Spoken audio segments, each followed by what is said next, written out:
It is not done with tanks or mortar shells or with drones. It is conquering via maternity wards. It's conquering in the delivery room. Mass production of new babies that are brought in via mass immigration. And you might say, oh, Charlie, you're exaggerating. The mayor of Minneapolis is about to be a Muslim. So you're about to have Minneapolis and you're about to have New York City. Do you think Ilhan Omar has assimilated the United States of America, or Rashida Tlaib, or Zohran Mamdani?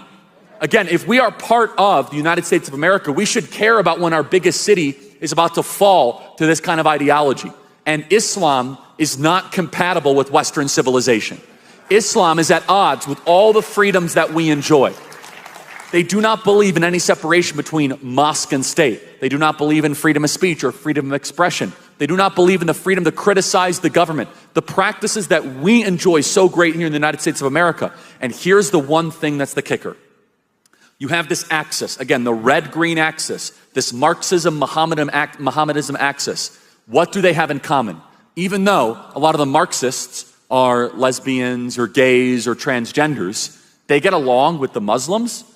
They get along because they hate us. They hate the West and they hate the United States of America.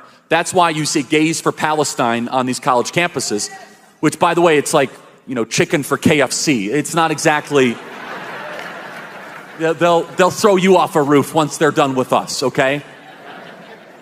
But their hatred and their venom to want to suffocate the United States is what unifies them.